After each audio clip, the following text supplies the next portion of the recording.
good time to start it. And Works for me. Sweet, man. Well, thank you for coming on, Joe. I definitely appreciate your time. I know that you've been in our circle there since the beginning. And so we definitely appreciate you, coming on the episode and coming on to Fed Post when that was still going, and also your continued support. Yeah. It's great. I like the project you guys have going. It's, I don't know. It's to me, either you have like a really slick, super, like, I don't know, like a Dan Carlin type of super produced podcast, or you have one that feels super natural with just like some people hanging around and having a talk. And, and I think you guys nail that second one like perfectly. Sweet. Thank you. That's a little bit of like a backhanded compliment. Like, there's not any good production value here, but you guys do a good job, man. Thank you. No, it's what I'm saying is like, it's like, if you're going to be unscripted, be unscripted. Oh, for sure. 100%. And that's what you guys absolutely nail. Like it's very natural. There's no artifice to this show. And I like that about it. Sweet. Thank you, Joe. I appreciate that. Yeah, that's, no problem, that's something we try to keep it, because we feel like we're just kind of normal dudes. And we just kind of like try to have a normal conversation with people. We don't try to keep it too structured with interview questions and stuff like that. I'm sure you remember from the Fed Post and from listening. Yeah. So we're just going to kind of get it going and be rolling in here.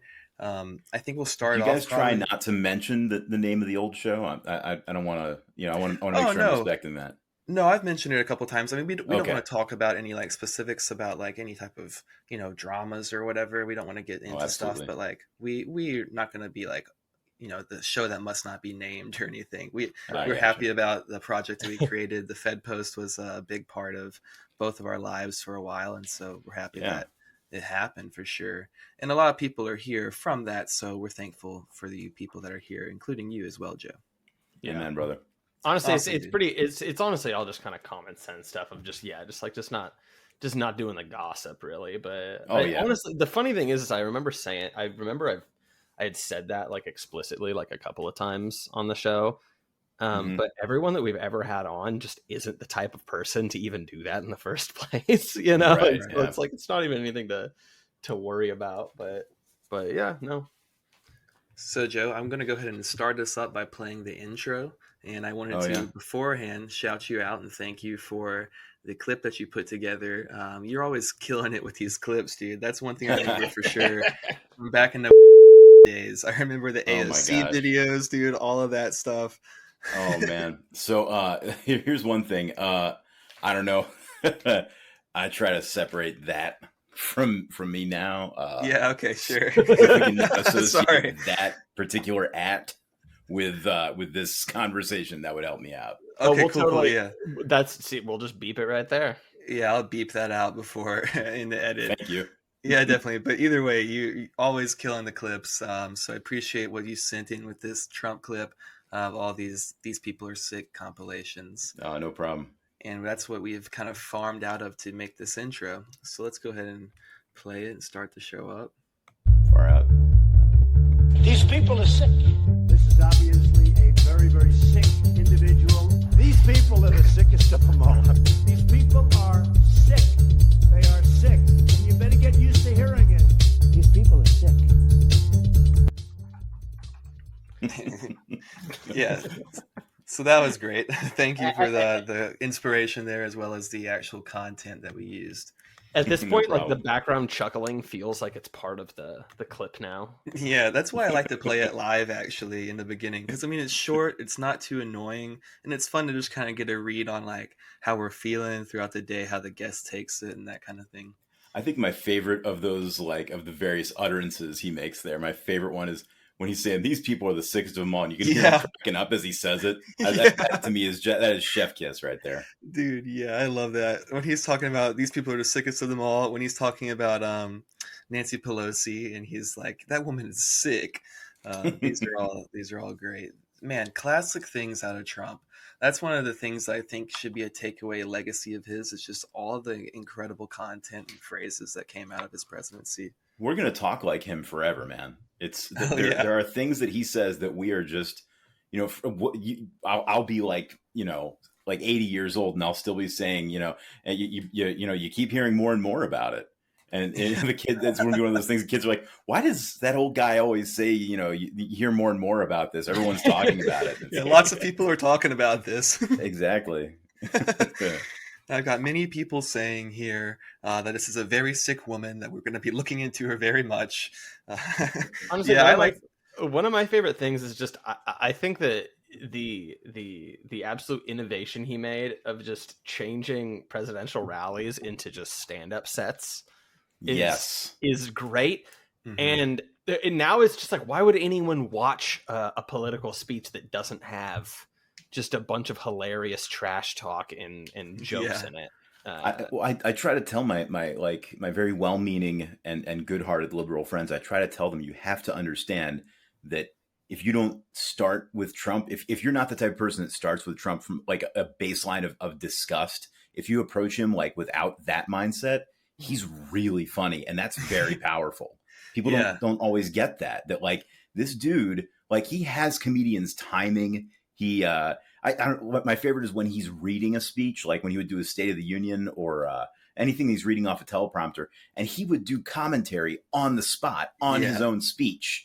You'd read the line and be like, and then we're going to be increasing, tax deductions. We love tax deductions, don't we, folks? He steps into it's almost like he steps to the side, and he's like the other Trump that comments on what the script is. Yeah. Well, it's kind of perfect because it kind of speaks to part of what is so great about him, because he knows that we know that he's reading basically a pre-written script. And so the thing he does where Trump's kind of a postmodernist almost. Yeah, right? Definitely. Where it's just like Trump's a postmodernist. Wow. 100%. He kind of takes that sidestep and kind of is critiquing the medium he's speaking through at the same time. It's honestly, it's kind of like a spin on, it's the same thing as he did in the debates, right? Yes, just dude. being like, they're booing me because they're the RNC donors and shit.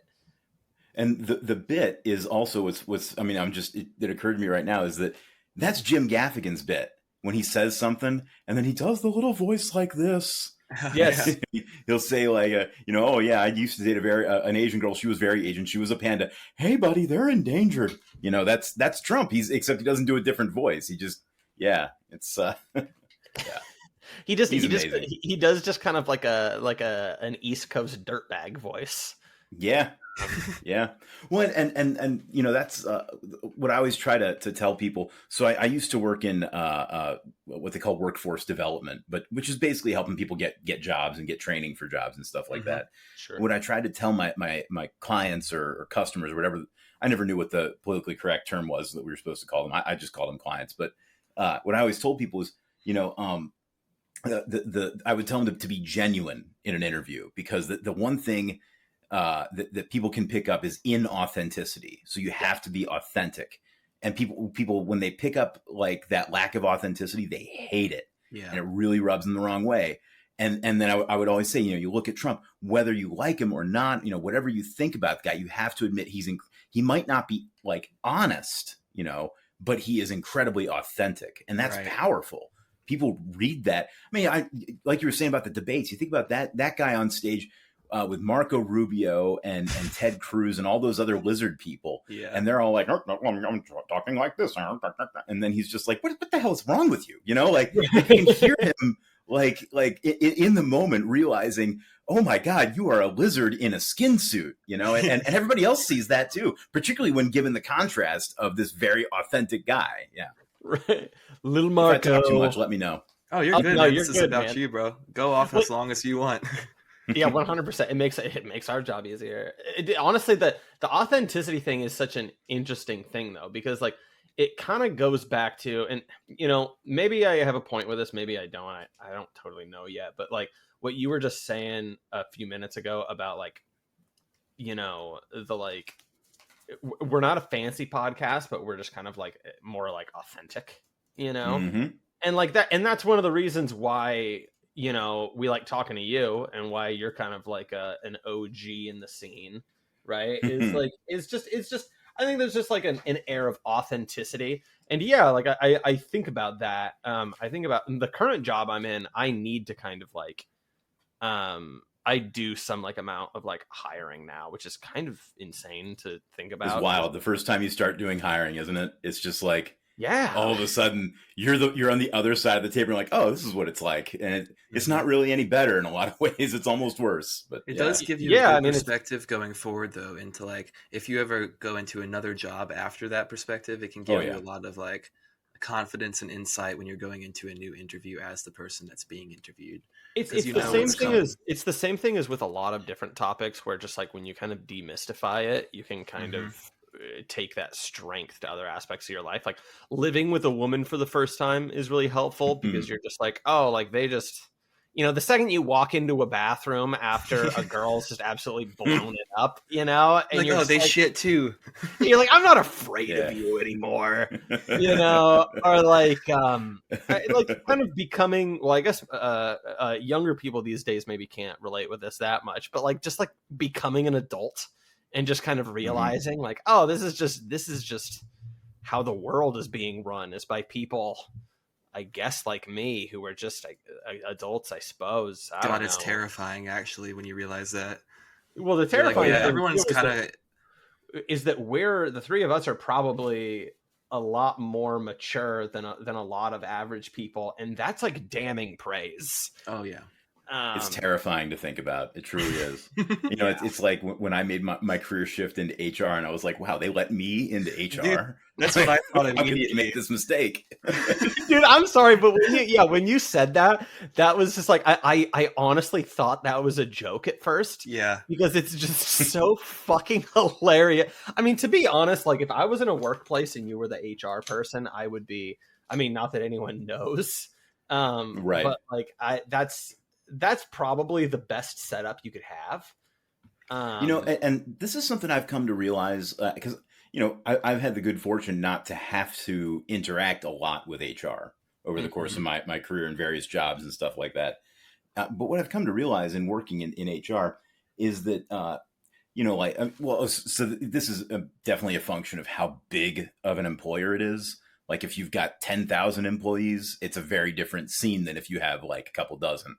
But like if you, like in my case, I work for a relatively large employer, and, you know, so we have divisions of HR. And so like, I don't have anything to do with diversity, equity, inclusion. Like that is just, it will never come up in my work, you know, because there's a whole division devoted to diversity, equity, inclusion, which is nightmarish in its own right.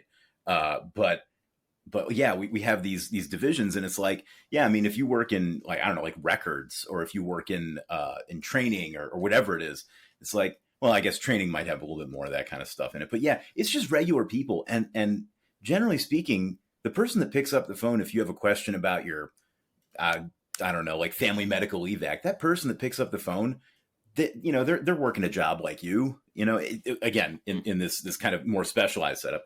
But yeah, they're working a job just like you are. And some of them are nice. Some of them are kind of bastards, but like it's people like any other, you know, and I've had the good fortune to work mostly with really, really nice people. That's awesome. That's encouraging to hear. That's encouraging to hear. I mean, how long have you, and again, if I'm asking too specific questions, don't, you know, feel free to just, you know, push back a little bit, but how long have you been in this gig? I mean, are you still kind of in an adjustment period? I myself have, oh my God, my dog is snoring so loud. I myself started a new gig, I think probably about 4-ish months ago, and I feel like I'm still definitely adjusting to it. Oh yeah. Yeah, no, it's relatively new for me. I'll say that. You know, I you know, I'm new enough that I don't really even have any certifications or anything like that. So yeah, and you feel new at a job. Like, I don't know. I don't think I've ever had a job that I didn't feel new at. I never had a job long enough that I had a chance to not feel new at it. But yeah, it's a relatively recent transition for me. Although I don't know, like it's one of the advantages to working in something like human resources is a relative amount of job security, in that if they're going to shut everything down, you're going to be the last part that's shut down, you know? Oh, right. Like like you're the one that turns out the lights when you leave at the end when they lock the door, you know. So it's comforting in that regard, certainly. Are you the guy who kind of has to like work with like firing people? I don't want to go into too many specifics about what I do, but I'm very fortunate that is not part of what I do. And as I understand it, at larger employers like mine, when there are people that specialize in that specific, like in with terminations, and of course I always hear Arnold Schwarzenegger say terminations, but the people that work in that area, they're not the one telling the person that they're getting fired, and terminations can also mean like, you know, retirement and resignation and stuff like that. And by the time someone gets to you in terminations, as I understand it, they've kind of at least processed the beginning of the process. They're kind of I won't say they've come to terms with it, but you don't have to deal with the shock and stuff like that. And you're just helping them sort out their affairs. Like, you know, here's the compensation you get for you're not breaking the news. Your accrued leave. Yeah, exactly. You're not breaking the news to them. That's right. Yeah. Well, it definitely does have to be job security to at least be someone who's be one of the guys who's involved with firing as a security against getting fired. Well, and I'll tell you, man, guys, I'm in a reverse affirmative action situation. This field, like, I don't know, I would say I'm gonna try and do back of the envelope math. About 3% of the people in HR are men. And, 100% believe, dude. that. All my HR departments have always been broads. Yeah, always, and they're always like between the ages of like 26 and 40, 45, somewhere in that range. Yeah, that sounds about right. Yeah, a lot of millennials. Yeah, definitely. That's actually what it is. It feels like almost like a strictly millennial and like early Gen X type of field, really. So, what's it like working around all that all the time? I don't know. I think what has surprised me the most is how much I don't know, like how humdrum major things can be. You know, like you're dealing with all the I don't know. I'm trying to think of it like childbirth, right? Someone's having a kid, and how massive an event that is for that person, for that person's family and everything. It's this massive thing that happens in their lives. And, or I mean, even more extreme examples would be like major illness or accidents or, you know, things like that, major things that happen in people's lives that you need HR to help sort out all the fine print of. Right. Yeah. But like to us, it's like, okay. Looks like, okay. Yeah. We got someone that got hit by a semi or, you know, whatever. And it's like, to us, it's just business. You know, once it gets down to, you know, filters through the layers and stuff, you just get a form, you get a request in the queue or whatever. And you just, you click the buttons and do the calculations and stuff like that. It's a lot less dramatic than I expected. Mm-hmm. And I don't know. It's an interesting field. And I'll say also, if you're good with numbers, like if you took a fair amount of stats and stuff like that, and you're generally like numerically, you got some good chops, HR might be a field where you could be very successful, because the level of discomfort I've seen from people with dealing with very basic mathematical processes. And I'm not a good math guy. Like, I'm not amazing or anything. I took some stats over the years and stuff like that, but I'm not like a math punk, you know. I'm kind of an average math student, but like I'll just do like, you know, calculations in my head, or I, you know, write little macros in Excel and stuff. And people are like, "Are you a wizard?" It's like, no, I just I Google things, you know. But yeah, some basic. So yeah, to your listeners, if they are good with math and relatively verbal, might be a relatively verbal for you. Probably not most of our listeners, honestly. A bunch of the nonverbal crowd. They're all grunting. They communicate in grunts and say single words. Yeah, they're just like, based. They let us talk for them. Yeah, that's true. So, man, fuck, I forgot what I was going to say. Sorry, Joe. Bear with me no worries, man. A moment. Slav, can you carry this for 1 second while I think about what I was about to say? I was about to ask a question and it's just gone from my brain. Oh yeah, you're good, man. Let me bring up my topic. If you want, I could vamp a little bit. I could give some life advice. Yeah, give some life advice. Yeah. All right.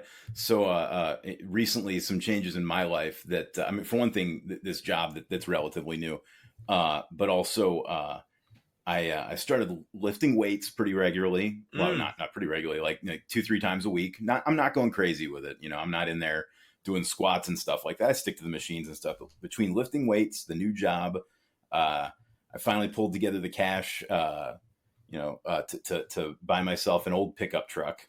And between those 3 things, and also, I guess, cleaning up my diet a little bit, but I am at a level of comfort and happiness in my life that I have not reached before. Dude, I guess I gotta give a shout out to church, involvement. I still, I characterize myself as an agnostic, as I really don't know what I believe. I'm not really sure, but being involved with church in and of itself, I see these things on, I don't know, like, I don't know if you guys saw that post that Shoe on Head, I saw a screenshot of it someone sent me. You guys know Shoe on Head, right? Familiar. The YouTube. Yeah. She had a post that someone sent me a screenshot of that she had screenshotted. So it's, we have to go deeper. She had shared this screenshot of like people commenting on some YouTube video being like, the only person to be sad if I died was my mom, and stuff like that. And I'm just like, man, that is crushing. But like, it doesn't take that much to get into a different space than that in your life, mentally, emotionally, socially, all that stuff. And for me, a big part of what made a difference for me was church. I returned to the faith that I was raised in, which is, Roman Catholicism, which according to Twitter automatically makes me a trad cath. I understand. But you're either a trad cath or you're just like a vote blue no matter who Democrat, and there's no a left cath. Yes. God. But that type of variety. Oh yeah, they're out there. But anyway, I guess, and my point about that is, as you go to church, as you get more involved, and they will want you, they said in Monty Python, The Meaning of Life, if there's one thing you know about Catholics, they take you as soon as you're warm. And, it is, doors are open, all are welcome, that kind of thing. And most churches are like that, to be honest. And if you show up and you get involved in stuff, you will get to know people and they will get to know you, and they would miss you. Like, for example, I've been on a different schedule. I'm an usher at my church. And I've been on a different schedule because we had somebody out of town. I was covering for their spots. And an old lady that shows up to the time I usually go, apparently was asking the staff at the church, like, is Joe okay? Oh, nice. I haven't seen him. I'm getting very worried. And that really touched my heart, because it's only been, a few weeks since I've seen the lady, but, but that's what I'm talking about, is like, if you think if nobody's going to miss you, if something were to happen to you, you have the power to change that. You just have to get involved. You got to take that step, Yep. Anyway, that's my 2 bits of self-help. No, I'm glad you brought this up on the vamp here, because we definitely wanted to talk to you a little bit about church life in general and your involvement with it. But it sounds like, to me, kind of specifically what you're speaking to here is like kind of the steps you have to take on your own to get involved and be a part of a community. Because, we are living in a place that is like a kind of an isolated era where, like, the church is not quite as strong as it used to be. Other types of public groups and communities are kind of like, shrinking or going online, that kind of stuff. And so it can feel difficult to connect with others and to, like, you feel like you don't have any outlet for, getting involved, or you're not a part of a community. And I think what you're speaking to is that really, like, to be a part of a community, it also takes you, taking a step towards that. And it's really not that hard, because at the end of the day, people are trying to really look out for each other. Like, at the end of the day, that's kind of what we're hardwired to do. There is empathy. There is a communal sense of, value share between people. And so if you can go out and just put yourself into a place, and like you're saying, the church is a great place to start, obviously, because it's something that fosters that as a pretty active intention of what they're doing and what their belief system is. And so, yeah, I think that's something that's really powerful to speak to, is that, like, it does just, people sit around and waste away, and they're like, well, I don't have a community, or like no one cares about me or whatever. But you got to go and get involved with other people's lives. You got to go and put yourself into spaces where you are developing a community and actually, in the place to be there. Yeah. Yep. Yeah. And it takes you like taking, like I say, that first step sometimes.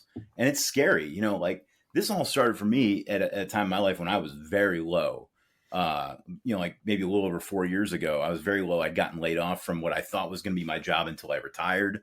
And I'd been making pretty, like, not amazing money, but okay money. And I was secure. I was miserable in the job.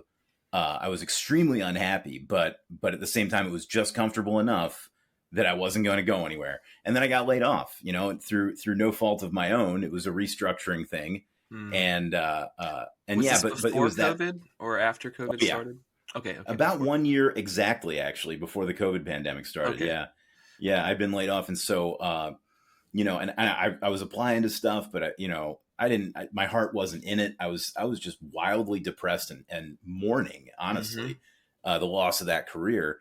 And, I don't think I got a single interview all the way through. And then, once the pandemic was really starting to kick in, well, I should say before that summer of 2019, a friend actually was asking me about, because she was interested in converting to the faith, and she knew I'd been raised in it. And she kept asking me questions. And, at that point I'd been away for more than 20 years.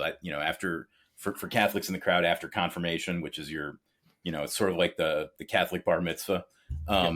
So, but the Catholic bar mitzvah, by the way, sounds like an amazing movie. But but anyway, so yeah, I've been away from the church for like more than 20 years at this point. And in the course of telling my friend about this, I realized, like, well, I didn't really dislike church. It was just I wanted to sleep in more than I wanted to go to church, and that's why I got out of the habit of going. Yep. And so I started looking around, and I found this one that was not far from me at all. And I went and talked to the priest, and he's, by the way, an incredible human being. He's since retired, but anyway, so he welcomed me in, and he plugged me in with, there's a men's group at the church. There's a couple of them actually. Plugged me in with the one men's group, who I met with that very Sunday. And that was kind of my beginning of getting back out there, was going, and all these guys were, I think the youngest one might've been just short of 70 at the time. So I was the youngest member of this group, and still am by a good 30, 35 years. But yeah, joining with that group, at first it was just, we'd meet after church every now and then and have like a discussion about spirituality and masculinity or whatever the topic was. And then sometimes we go out to the bar, which was cool. Going out with some old guys at the bar, because I guess they knew the owners. We got really good prices, but nice. Yeah, I'm talking like $1.50 domestic beers. Like I've not seen prices like that in a long time. But anyway, and then once pandemic hit, the one guy was like, "Hey, I used to volunteer at this food pantry charity place, but because it's COVID now, the person that runs it doesn't want me to come in and help because I'm too old. At that time, and this was like March 2020. That was when they were saying to the elderly, like, anyone over 70, like, don't even leave your house. Yeah, definitely. So yeah. And he was like, I'd like to go help this lady. She's stuck. She doesn't have anybody to help her. And I was like, yeah, sure, I'll go.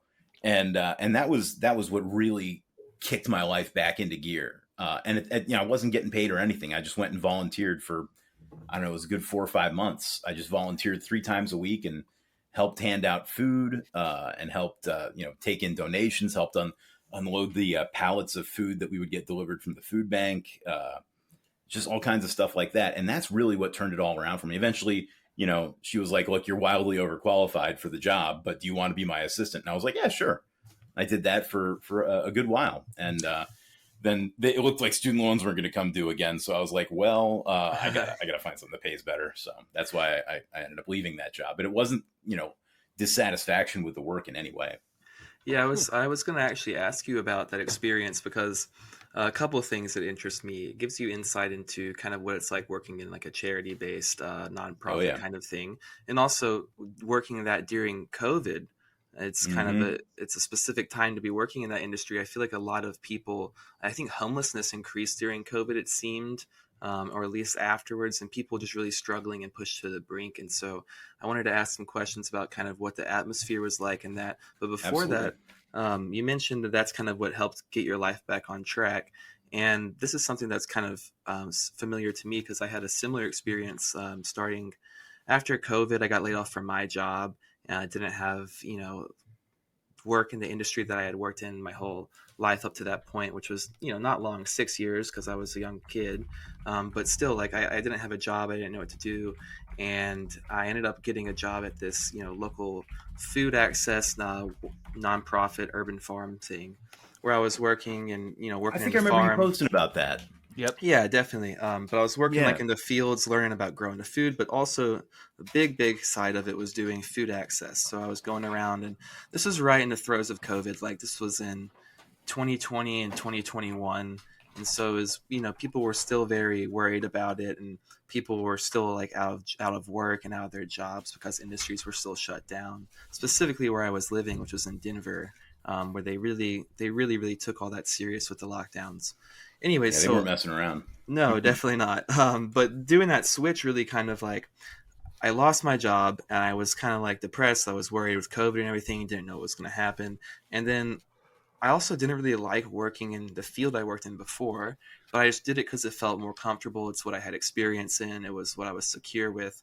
And having to make a change and being forced to change into it, and then finding a line of work where I felt like I had a purpose to the community specifically and helping others in a direct, meaningful way. I think that really kind of changed my outlook on what I wanted to do, which helped me kind of get my life back on track as far as like, setting up intentions for who do I want to be going forward and what do I want to do. So I wanted to ask you, like, what was it specifically about the work that you felt like kind of helped get your life back on track? Was it the sense of purpose that you got from it? Was it the community that you got from interacting with people all the time?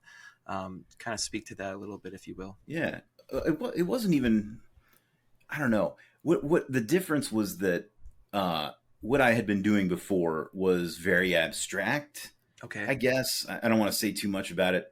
It was abstract and it was the kind of stuff that like you think, oh, maybe, long down the line, in the future, at some point, this might make an impact on people's lives.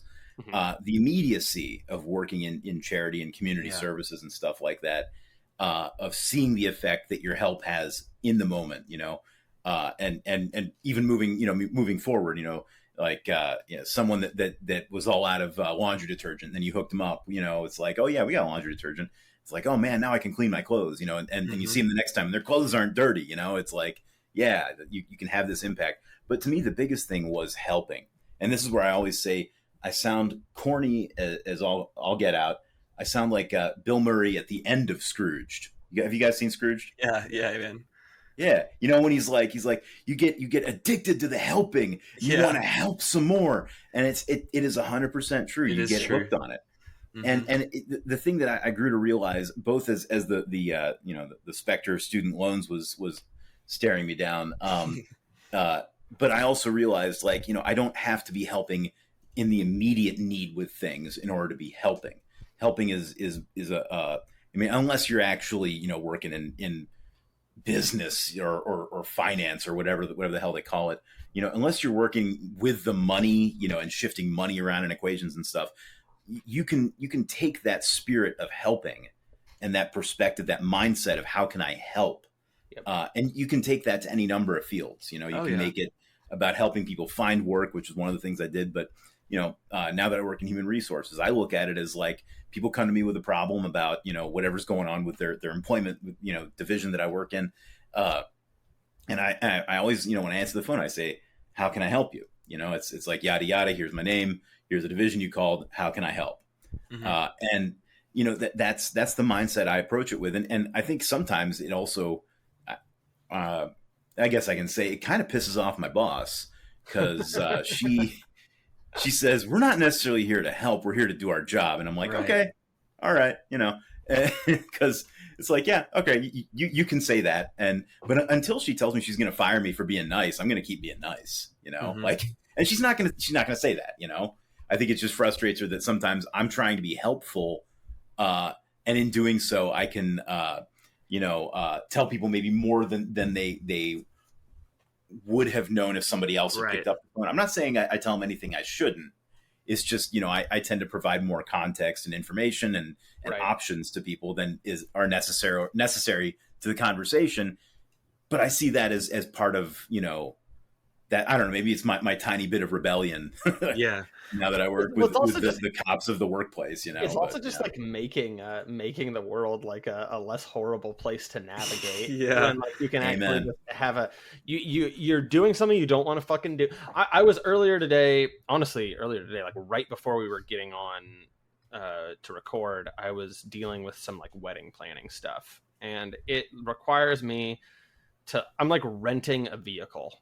And I need to like call this vehicle rental place, but I also need to like coordinate with like the state because really specific things going on for our wedding.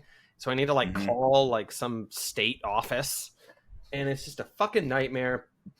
And like and the guy that I called at the rental place was just like really chill, Yeah. And he was just like a good guy. And even honestly, even just like, I'm not even really hard to please. Like even just somebody in an organization that I don't really necessarily want to be talking to, just like being chill and like calling me dude or like doing just a tiny little extra thing that could even just be the difference between an extra 3 seconds of them working can have the capacity to like change the trajectory of my entire day.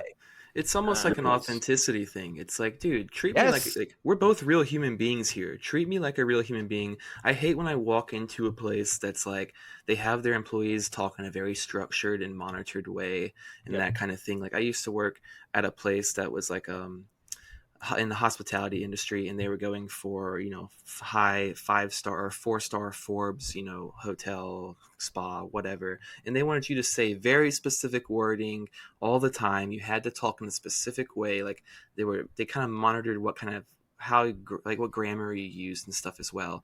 And when you walk into a place that's like that and you're greeted with this robotic, very like structured language that's something that was typed up by some sort of person in consulting firm or maybe in some division of HR or something, it's very unsettling. It's alienating as a regular person. It's like what we were talking about with the Trump and the authenticity. It's like when people have a good meter for reading what's real or what's not to them as far as individual interpersonal interactions. And so when there's an individual and they're being so fake to you, it's like, dude, just be real to me. Like, you don't need to say all this extra stuff. You can call me dude. I know we're in a formal setting, but like, just talk to me and let's get the thing done that I'm here for. I don't need all this accessory bullshit around it. I just need you to be a real human being and me be a real human being, and let's just do the task at hand. And I think that's a big part of it. Like, people get caught up in a lot of the like bureaucratic like language structuring and stuff.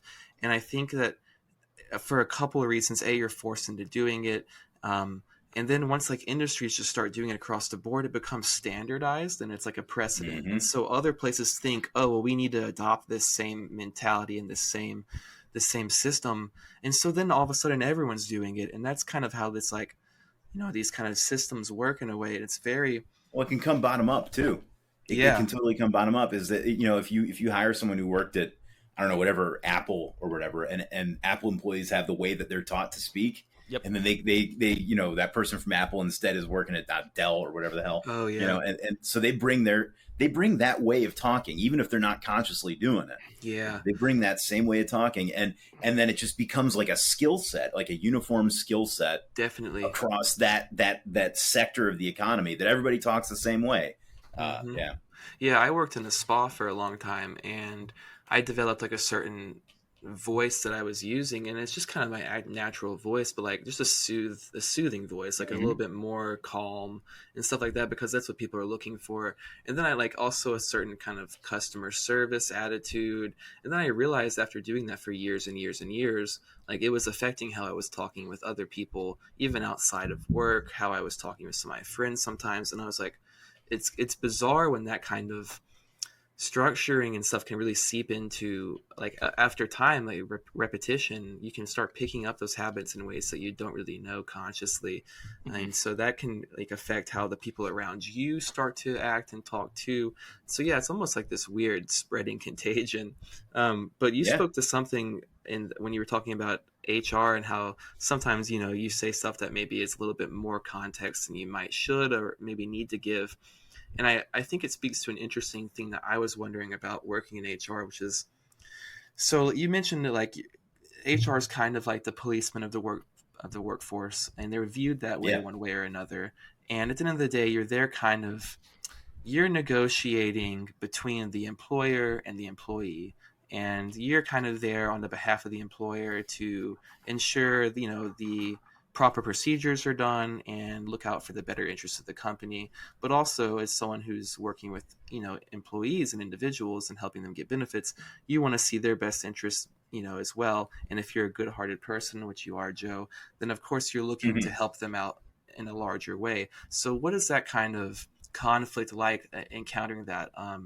Is it difficult to be in a place where you feel like you're the police of the workplace and you're dealing with these employees? And also, do you find that it's difficult to sometimes balance the, you know, procedures and the best interest of the company with what the employee needs? And how does that kind of impact with you personally?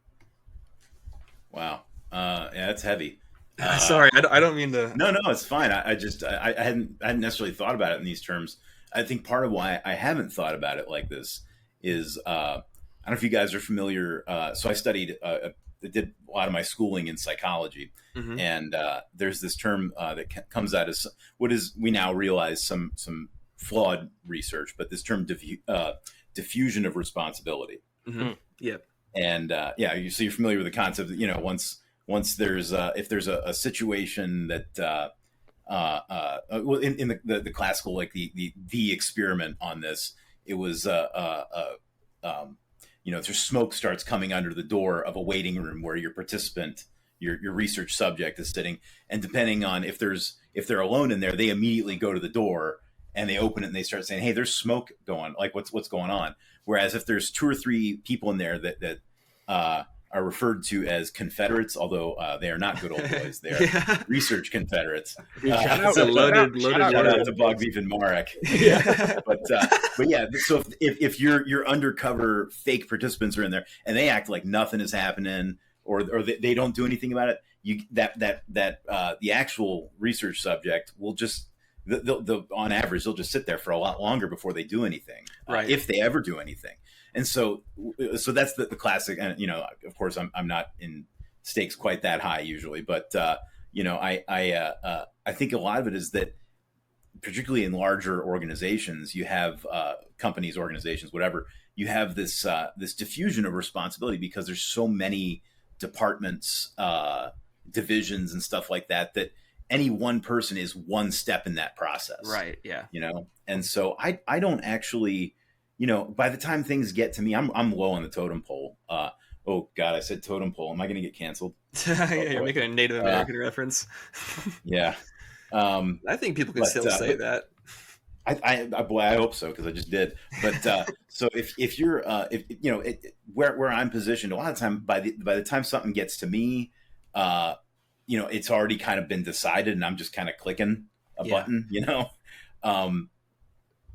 Or I'm so early in the process that I'm just initiating something. Right. So in that regard, but I do struggle sometimes because there are small ways that I have a certain amount of leeway in certain decisions. There are ways that I can kind of, I won't say fudge things, but there are judgment calls, even in a position like mine that's relatively rules based and I don't know what you call it, like table driven and that kind of thing. But things that are structural, there are fudge factors, right, that I can kind of play with. And in those situations, the hard part is not taking into account the way that the employee has treated me specifically. Because sometimes it is someone that I've had a fair amount of interaction with, and sometimes they're really nice and sometimes they're not, despite my best efforts to be, you know, very warm and engaging and human about it. But sometimes people are just not very nice. But yeah, so I try really hard to not make that part of my decision making. It is extremely tempting. And same thing with backing up an employee if their supervisor has been, frankly, kind of a prick. You know, if the supervisory structure seems to have it in for this person, or is just being, sticklers and pricks about it, it's really hard. But in those situations, I'm a little more inclined to side with, I mean, not that I can really side with either side, but I'm more inclined to be a little more relaxed about rules with the employee if it seems like the supervisors are kind of jerkwads. So, right. Yeah. Yeah, sorry, I didn't mean to really just make you really have to think too hard about no what you're doing, and I didn't mean to portray it in any negative light. It's interesting because it really it made me realize that I don't run into those. I mean, I sound like a freaking like a concentration camp guard. Well, that'll push orders. I don't push them into the showers. I just flip the switch. It's like that's my only part. It's but it's diffusion of responsibility. And I don't know. Maybe I'll have to be more thoughtful moving forward. I don't know. Yeah. Well, in a certain level, that's the case in all jobs. I feel like, because I mean, if you're working in any type of job for any type of large industry or corporation, at the end of the day, there's things that you're doing that are maybe not, what you would do otherwise if it was up to you, or maybe you have to do certain procedures and stuff. And so no matter what you're doing, if you're serving, burgers, or if you're doing whatever, you're still kind of, you're caught up in these rules and systems that can sometimes be difficult to navigate because they didn't always take into account the human aspect of it. And I think that's one that's really important when you're dealing with HR, because I've had good HR people and bad HR people. And a part of it is really are they engaging with the human aspect of it or not? And I think that's kind of something that you're speaking to when you're saying you try to be an actual human being in these situations, rather than just kind of you say you're just clicking a button, but you don't want to just be the person that's just clicking a button. And I think that's something that's nice. It's almost like bedside manner for a nurse. It's at that extra level. I think that's important to have. Oh, 100%. And the other side of, in a big organization, the other side of most people have basically, they have a tiny sliver of power. The weird thing that I've found in larger organizations, and I've worked in a couple now, universities and non-university entities and stuff like that. One of the things I've found is that, yes, most people have very little to no power over anything. They have little slivers of power here and there. And then there are a few people who have absolutely massive influence over how events proceed. Who are those people? That's a very good question. It's sometimes it's I don't know, and their pay usually reflects it. Right. So obviously, I mean, everyone thinks of the CEO and stuff like that, but whoever keeps the numbers, so to speak, whoever runs the budget, or I shouldn't say runs the budget, but whoever monitors and directs the budget, that person, they have powers that you don't even know about. I've only seen the tip of the iceberg so far, but it's already oh, okay. So that's a person I never want to cross in any way. If that person sends me a request, it moves to the top of the pile. Even, I don't know, even if Jesus himself is next to me, I'm going to say, bro, just a second. I got to deal with the director of budget, So yeah, I mean, people like that, or, and sometimes it's also it's power in, very subtle ways or unexpected ways. So anytime you apply for a job and it's a job that they have to call around and find out where you worked before and get verification that you worked at this place from this date to this date, right? There's somebody, if you worked at a workplace that had 20,000 people or whatever, there's probably one person, even at that size of an organization, there's probably one person, maybe two, but most likely one person who does every single one of those employment verification things. Oh, wow. And if they decide to drag their feet, you might just not get your job. Mm-hmm. If the people trying to get employment verification, or I mean, frankly, applying for a loan, if you're applying for certain types of loans and stuff like that, they have to verify your employment. And if that person is dragging their feet, doesn't like you, or is just having a bad week or whatever, like if they just decide not to do it, or they forget about it, or it gets lost in the shuffle, like that's a person that has massive amounts of power. Like the way, like that's a butterfly effect kind of thing, you know? Mm-hmm. And so yeah, I don't know, it's from an academic level, it's like a fascinating thing about it. Sorry, go ahead.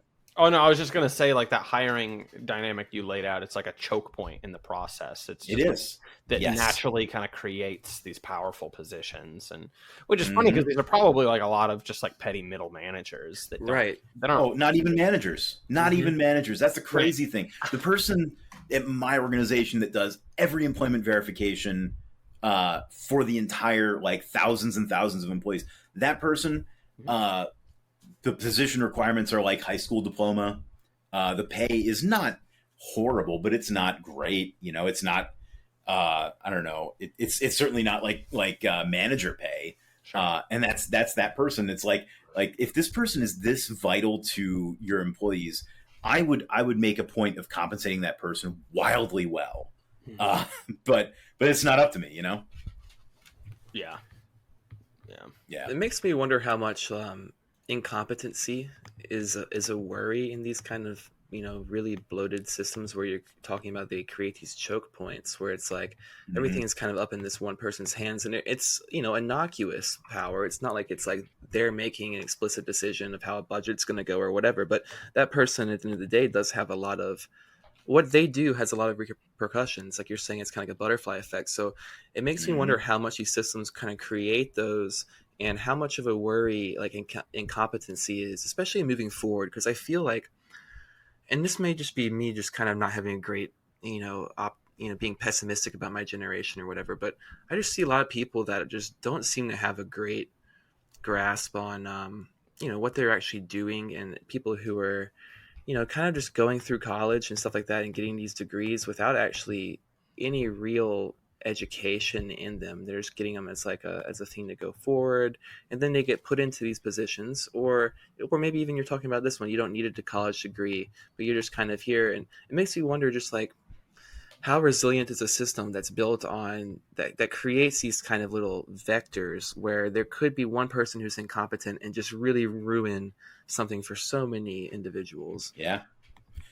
I think it's a question that given that I'm in HR, I actually do think about these bottlenecks a lot. Right. Mm-hmm. A big one that you'll find, and this is pretty much, I don't know, any employer over,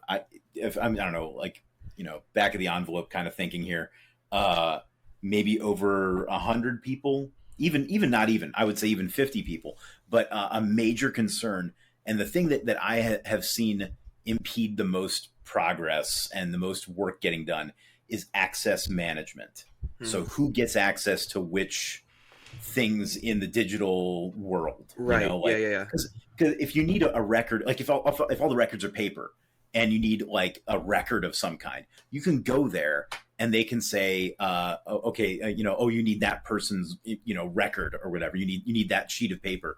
You're not allowed to have it. And they say, but I'm going to call this person who will say whether you're allowed to have this piece of paper.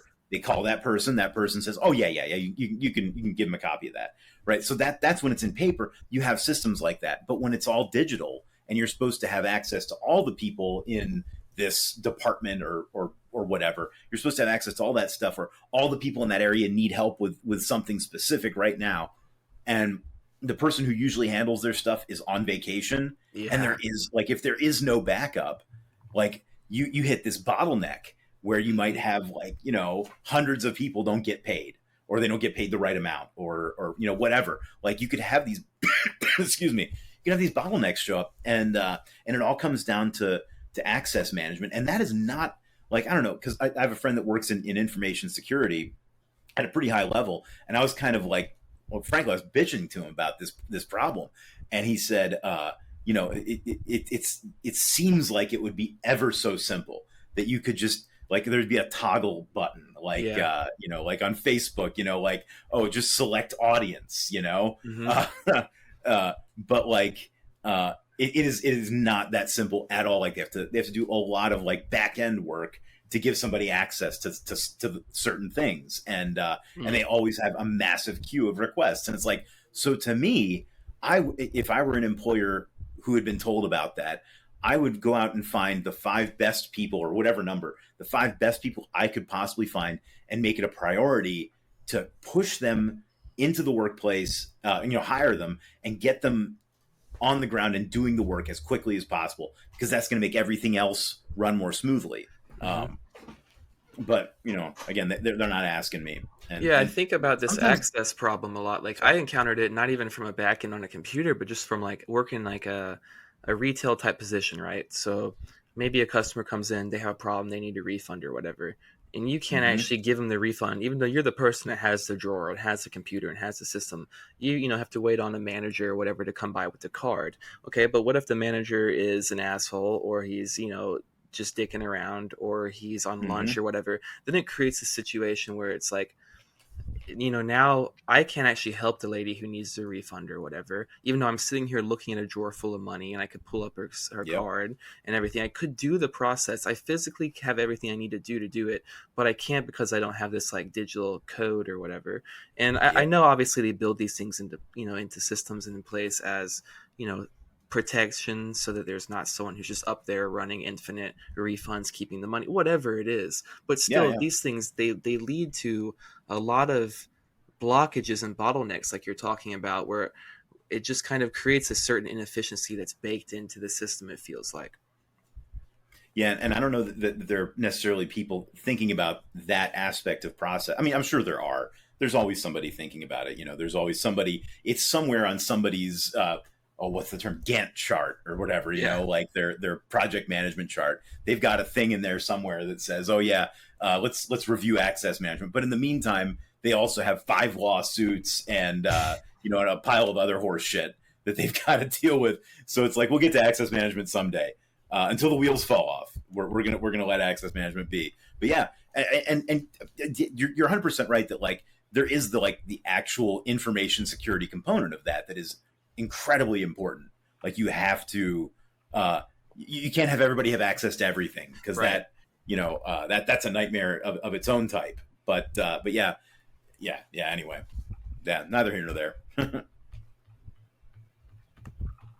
Yeah, it just feels like they just kind of creates a lot of opportunity for there to be inefficiency, which then just kind of, I feel like just kind of clogs up things even further. And then when you're just like everything, you're a worker, and I'm sure like you run into a lot, like if there's an employee who needs something or whatever, and you're not able to actually access what you need to give it to them right away, you're the person that they're dealing with. So it deflects a lot of it as well. Like, even if you don't have the responsibility or the, maybe the ability to access the stuff that they need or whatever, you're still the person who they're going through and the channel through which they can access that. So it's the blame is placed at your feet, and it creates all this just misdirection.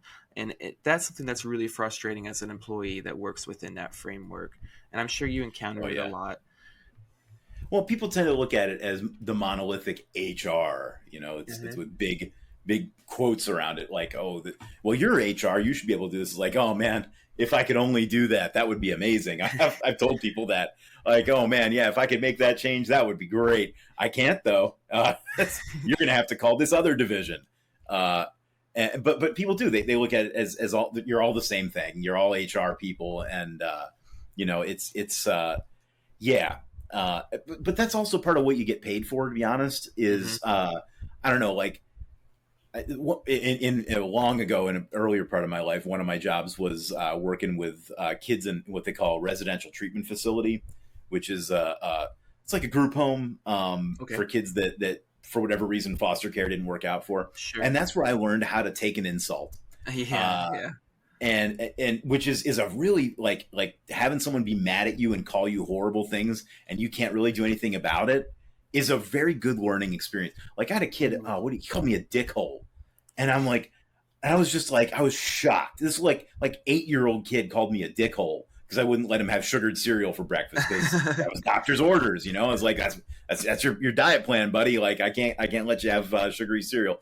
And he called me, you dickhole. And for a second I was like, whoa, who the hell? And I was like, oh right, you're 8. And like, and I actually complimented him. I was like, honestly, I've never been called a dickhole before. That's actually a pretty good one, and that's kind of what you get paid for when you're in a customer service or HR or whatever context, is for people to be like, you son of a bitch, like, how dare you? Or I'll do my bog beat. How dare you? But I love when he says "how dare you." It's like one of my favorite, like the indignant bog beat. How dare you? Is like chef's kiss. It's so good. Anyway, but like, caught me by surprise there. But yeah, like it's like. But then after a while, you're like, yeah, this person is not mad at me, the person. They're not even mad at me, the job. They're mad at their situation, and you get paid to be able to contextualize that and let it roll off you and stuff. And it's that's one thing specifically that I remembered and went through a lot working as customer service or a retail job. Is just like people coming in and they're pissed because they're either having a bad day or they're just an angry person generally, or maybe they're possessed, or whatever. They got some kind of some dark energy about them, or they just got off the phone with someone that's telling them bad news or whatever, and they just kind of unload on you. And it's like one of the worst things about working in that kind of industry.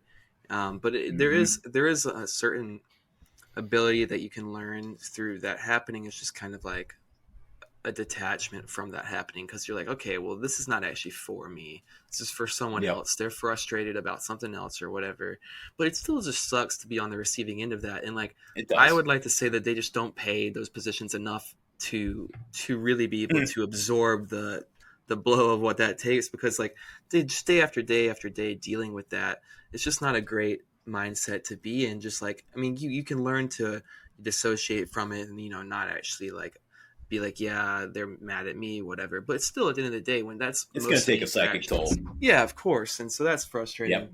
And I imagine coming from children too, dude. Children think up the damnedest insults. I feel like you might even say they say the darndest things. Yeah. Is this where we go into Bill Cosby mode? Dude, this is actually what the whole see what you gotta do with kids is you gotta put a little something in their drink. Fuck no.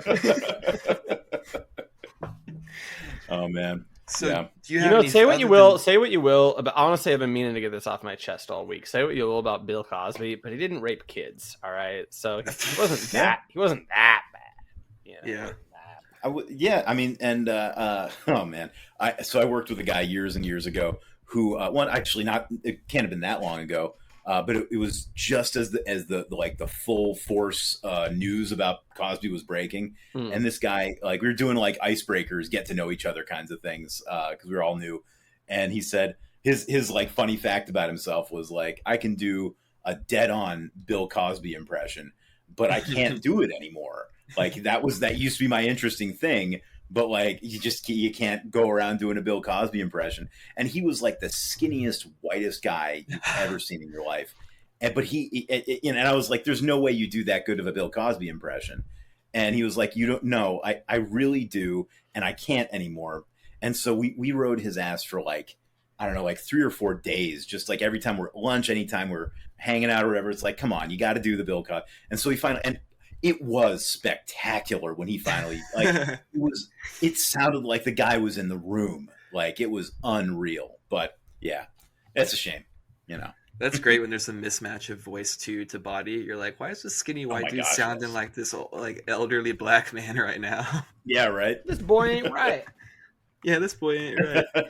Do you have any favorite insults that you heard? I mean, of course, if they're directed at you, it's difficult to always look at them in a positive light of thinking that was actually good. But do you have any creative insults or anything that you encountered when you were working in the group homes around kids other than dickhole?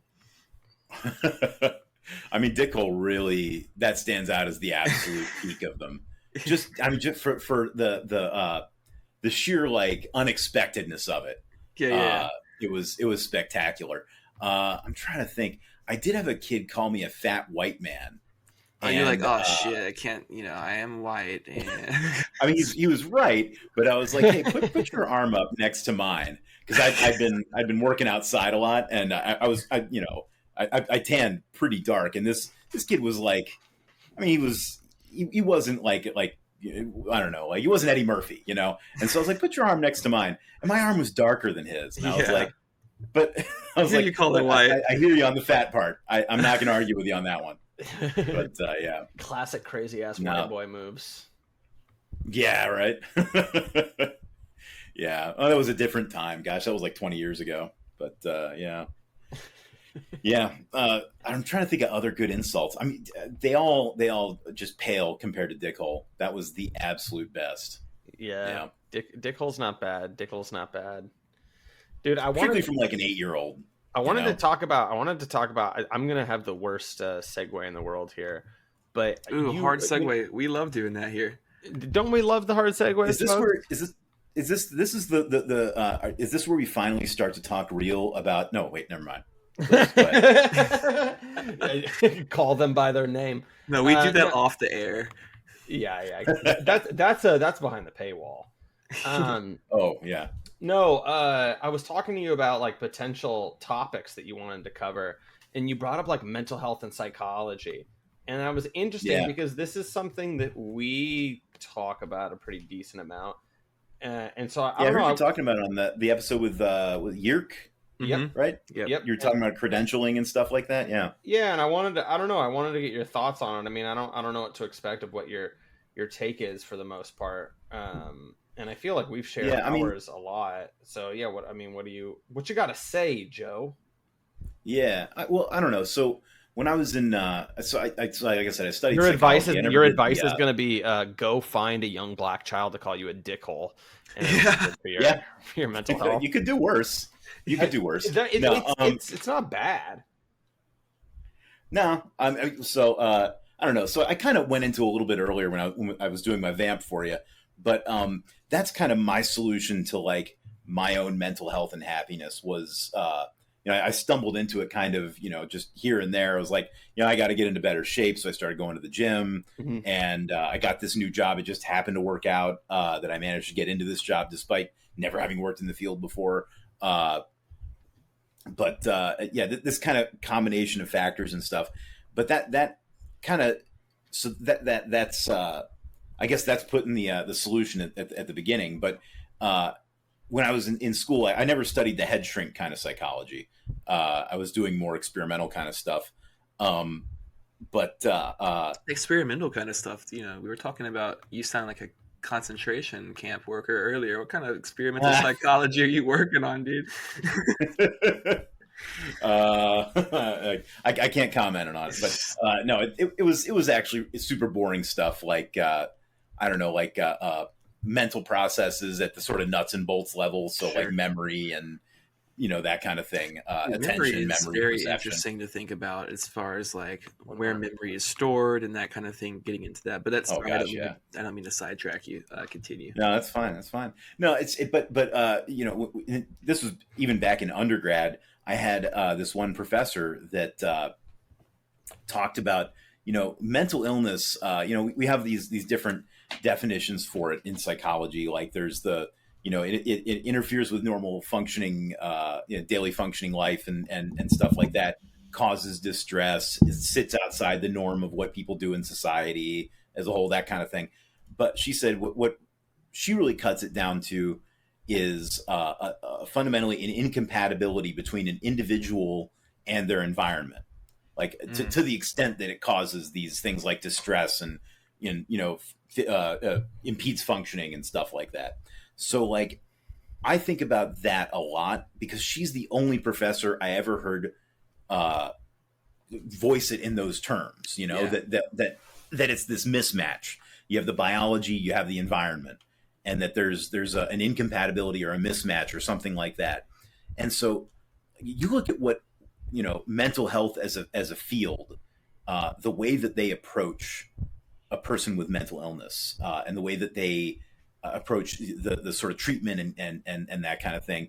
And it is all about the individual. Yeah. I shouldn't say all, but very, very much like medicines. Medicines are certainly not about your environment. Any pharmaceutical that you're giving someone for their mental illness, that's 100% on the biology. Mm-hmm. And even therapy and stuff. It's like, well, we'll teach you some breathing exercises to help you deal with your anxiety. We'll teach you, or we'll help you form new thought patterns that are more constructive and stuff. But it still puts it all on the individual rather than their situation. And that's I mean, that makes sense in a situation, in a culture, a society where you can't, it's difficult to change. It's very difficult to change your situation sometimes. Right. Like you're not going to just walk away from a job just because you're sad and anxious. You have to keep paying the bills. You can't just walk. You look at, I don't know, someone's very unhappy with something in their family life. We don't just abandon the family. I mean, maybe you do, but that it's much more socially acceptable, as it should be to a certain extent. It's more socially acceptable to work on the individual rather than trying to change the situation. But everything that has made me happier. I mean, I've been on antidepressants. I'll admit I've got SSRI stare. It's gradually working its way out of my system, but it never made anywhere near as much of an impact as buying a stupid old beat up pickup truck. That thing is like, every time I look outside and see it, I can see it, I walk over to the window at work, I can see it in the parking lot. I'm the idiot that shows up at HR with a freaking pickup truck. From almost 30 years ago. What kind of pickup truck is it, if you don't mind asking? Oh yeah. It's an F-150, ninth generation F-150. So from like the early to mid 90s. Oh, and, hell yeah. I like those. Yeah. It's 5-speed. It's 4-wheel drive. It's that's inline 6-cylinder engine that Ford made for like 50 years. Mm-hmm. So it's, and at the point that I got it, they've been making it for 30 years. So they worked basically all the bugs out of it. But it's an amazing truck. It's even got like a 2-inch lift on it. Oh, so it's gorgeous. Did you drive a stick before you got the truck as well? Is that something that you're always doing, or is that something that was a new change with the truck? Well, I mean, I'm trying to think when I last had a car with a stick. I had one for like 4 or 5 years back when I was in school, and I originally learned on a 1987 Saab 900. Oh yeah, that at the time had 160,000 miles on it and was on its original clutch. And my sister still has that car. It's amazing.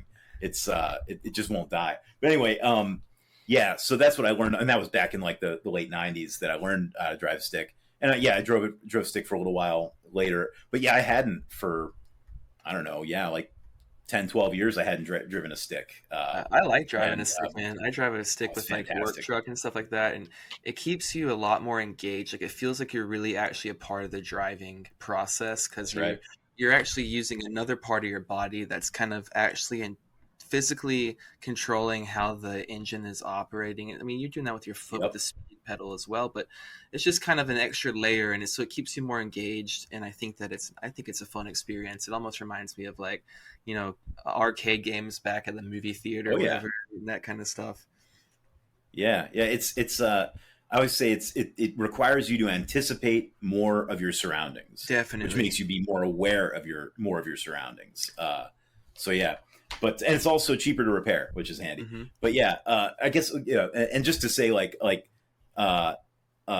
buying that truck and it's not that it's the material thing that makes me happy. I mean, yes, it is in a way, but it's what that truck does to my daily life. I guess that like the way I feel when I'm driving it makes me feel more, I don't know, more in charge, more powerful, I guess. Mm-hmm. I don't know, but that makes it sound like it's a compensation thing, and maybe it is. I don't know, but I think what you mentioned about driving a stick in a manual, it makes you more aware of your environment and actually paying attention and tune to it. I think it's the same thing with the mental health is what you're talking about. It's like being able to actually take a look around and look at yourself within your own environment, have the ability to step back and look at that process so you can identify what things don't jive and then make positive steps to change those things and orient them towards your life in a better way. And I think that's kind of like what you're talking about here is like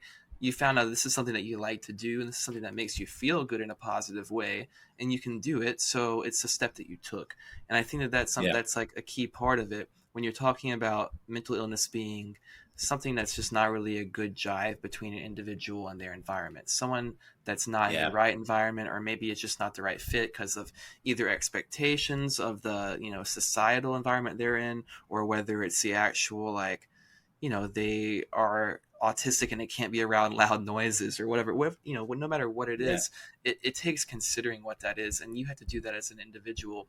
I don't think that this dichotomy between individualism and collectivism, as far as a way of like understanding how people operate, is really a good framework, because I think that you have to operate as an individual within a broader sense of how you are in your environment as well. Totally. And so you need to treat an individual as an individual, but you can't isolate them from their surroundings and from the society they're in and stuff like that. And so I think that's a really important thing that gets missed a lot with mental health. Yeah. Well, and this kind of ties back to my work with the charity that I was working with a while ago, during COVID in particular. I had a lot of very romantic notions about the noble poor, and some people that live in poverty are 100% noble people that do their absolute best, with very little, and they, that there were moments of incredible kindness and positivity that I saw, like, people that would say, oh, I know everybody gets a dozen eggs, but I don't really eat eggs. Is there a mother in the line? And they'd look back in the line and there'd be like a lady that's got like 3 kids with her. And it's like, well, can I just give my eggs to her? And it's like, yeah, of course you can give your eggs to her, if you don't need eggs. Mm-hmm. And so there were moments like that were genuinely heartwarming, generosity and kindness and stuff like that. Mm-hmm.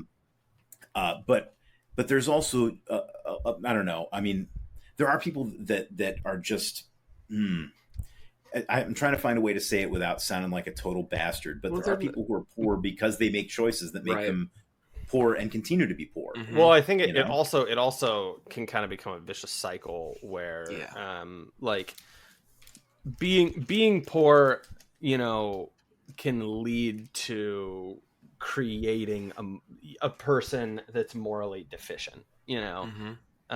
Living in an ugly place that makes you do ugly things, surrounded by ugly people and ugly culture, will make people more morally ugly. I think that when people resist that and still maintain kind of like a moral beauty, we like that because that has more value than if they had just kind of walked through life like it was a fucking bed of roses or something. Mm-hmm. You know what I mean?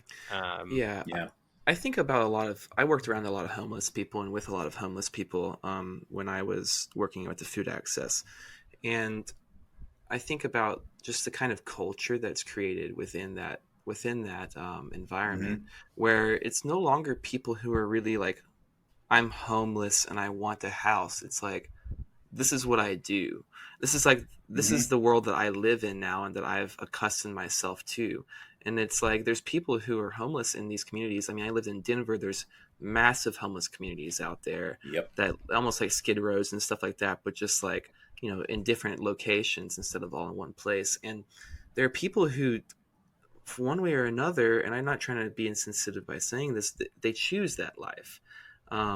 And they continue to do so as they do that. And also, I mean, once you get into that situation and you're outside the scope of normal human interaction, it becomes, like Slav mentioned, it's easier to slip into that, or to fall into that, or, to easily make a wrong step or whatever in that direction. But there's also a big factor of people who you do kind of create the situation that you're in one way or another.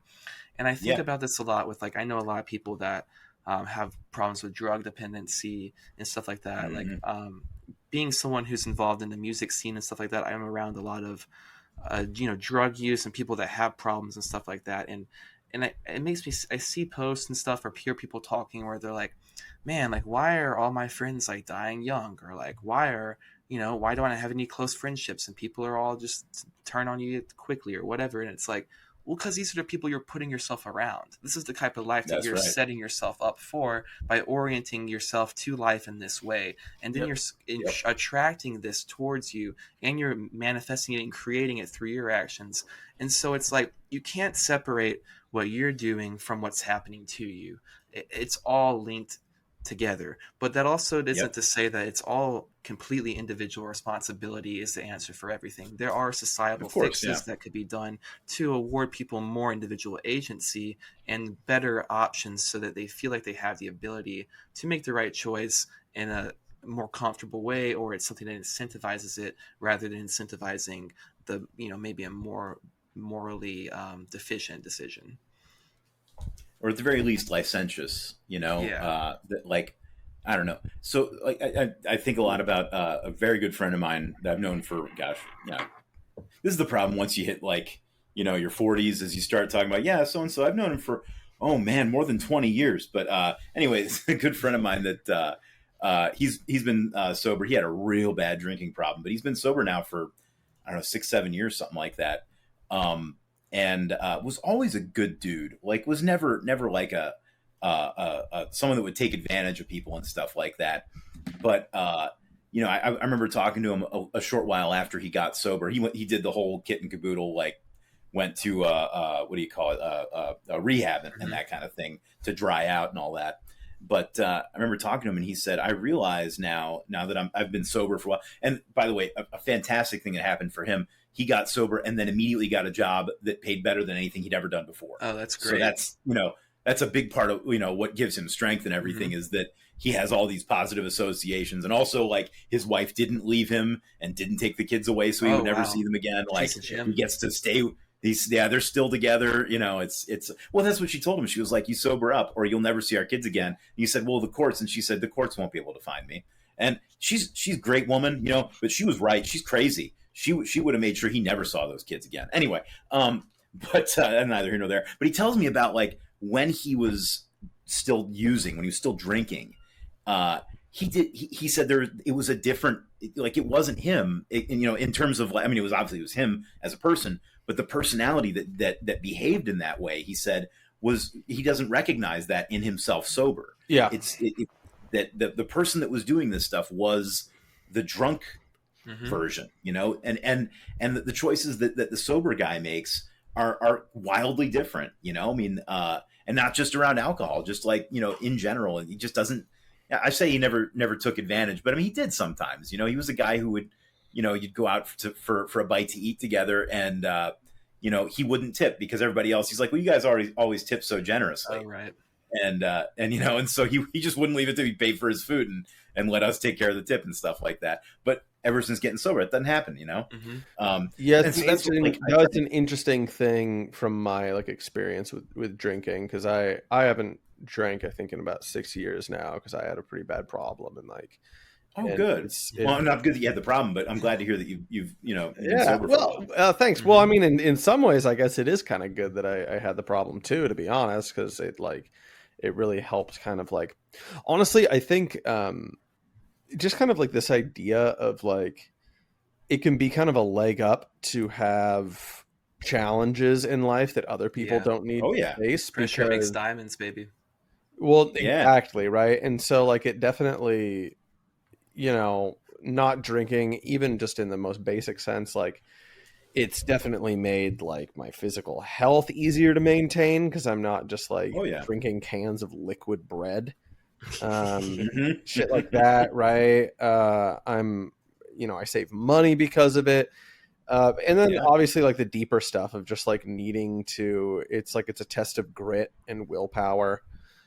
But it's a test, and it's a muscle. Willpower is a muscle. Yes. It's like any other, and it can get tired, but it can also be built up. There's this guy in, he's probably retired by now, but there was this guy down in Florida State, I think, what's the last, this is me being former academic, Baumeister was his name. He studied a thing he called ego depletion, which is basically the sense of self, or the self-control willpower is a limited resource in our minds, Okay. And so he would have people, I'm sorry if I shouldn't go on and on about this, please. Oh, no. Go ahead.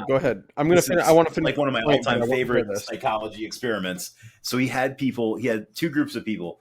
He had, condition A was one group of people.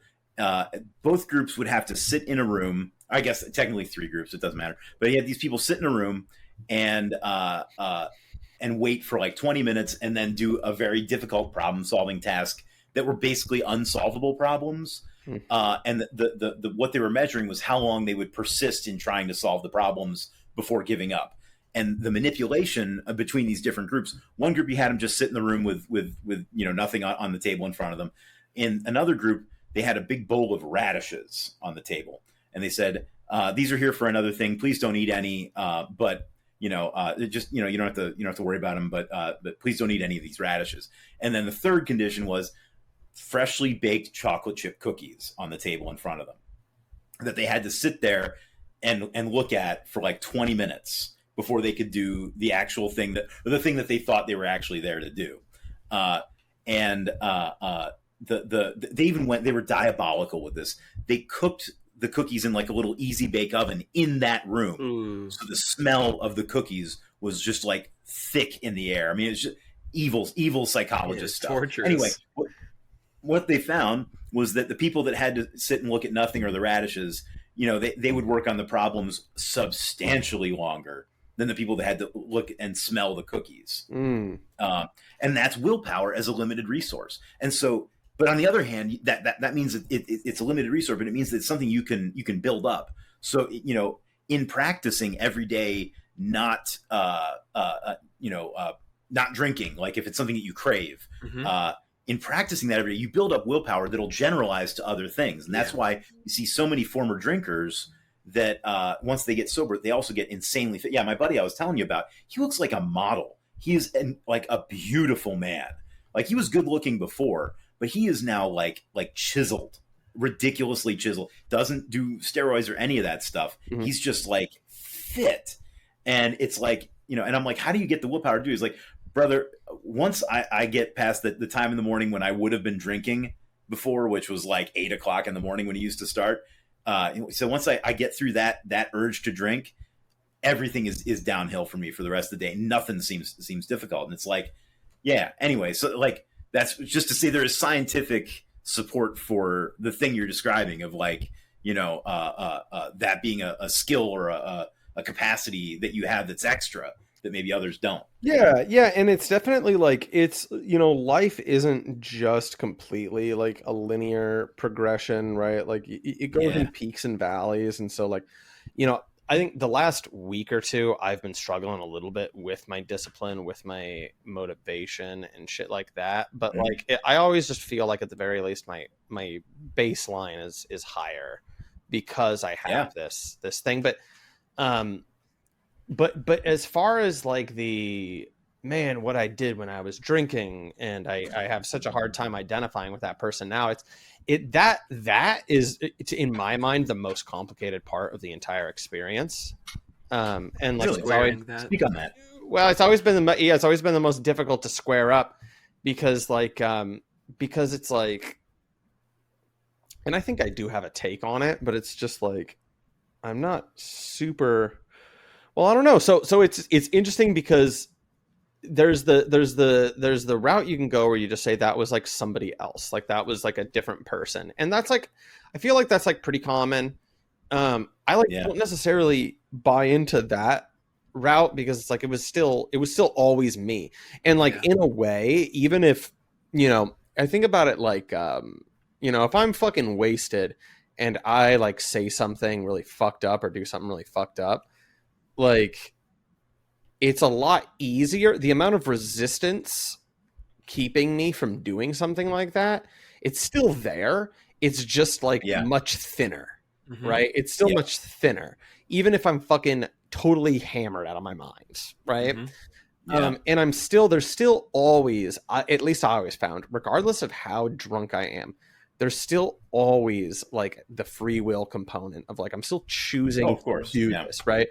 And so like the more interesting thing to think on that I've always found with that stuff is that it's like that exists in me and existed in me then and continues to exist in me. And like my sense of identity as a person is like a much more fluid thing than I would have thought before I like did things that were moral failings when I was trying. You know, I never did anything fucking. I didn't drive off a bridge and like kill a lady with my car or something, right? Or like I didn't. And if you had, that would have been incredible aim. Yeah, and well, my you know, my rich political empire family would have gotten me out of it or something, right? But exactly. It's just little things, though. It's really what it is more than anything.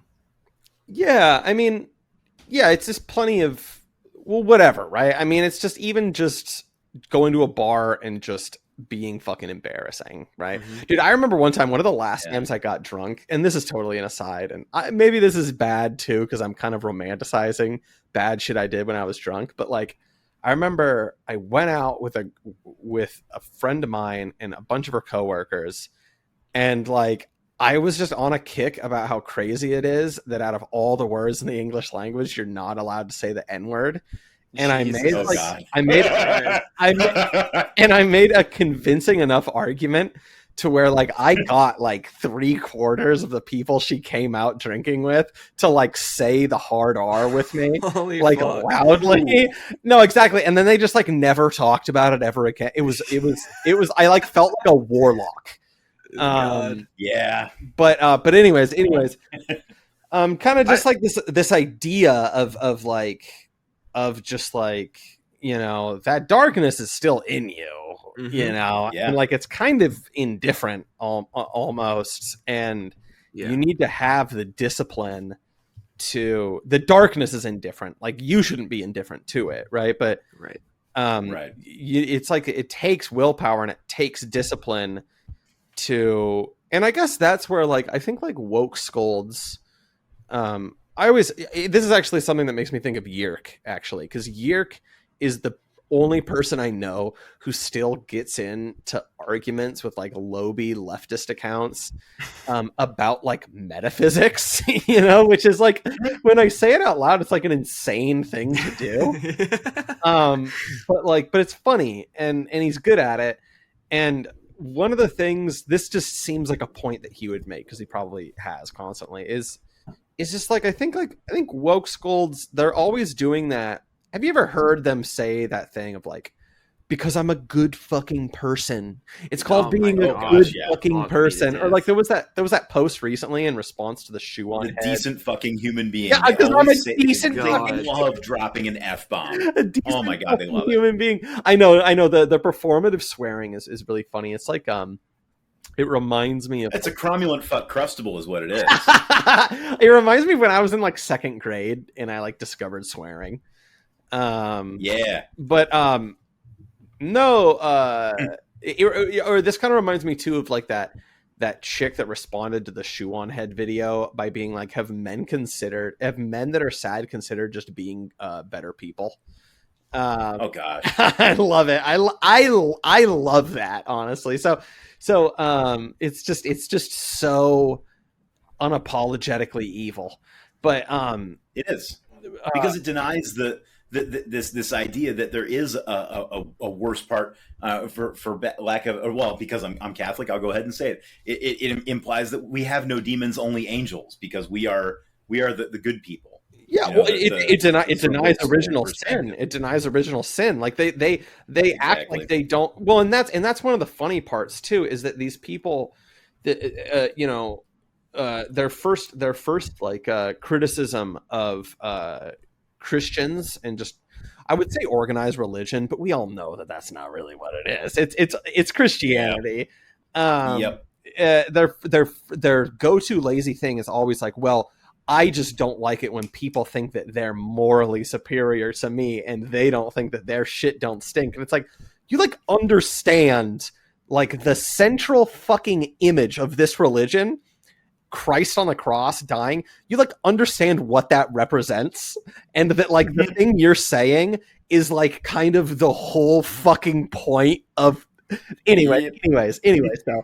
But the point is that, and this is kind of the whole point I was making about woke scolds, is just the view of that person's a shitty person, a garbage person, if you will. That person's bad, and I'm just a decent fucking human being, and just this idea of like, first of all, I mean, to use a word that they would use, I mean, that's an incredibly privileged point of view, right? Because, on one hand, I'm glad that I had a dark phase in my life, right? Because it led to a lot of development.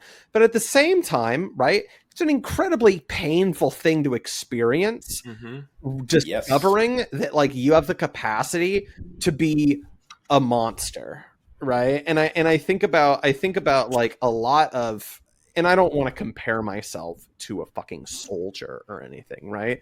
But think about soldiers that go and they actually serve in combat, right?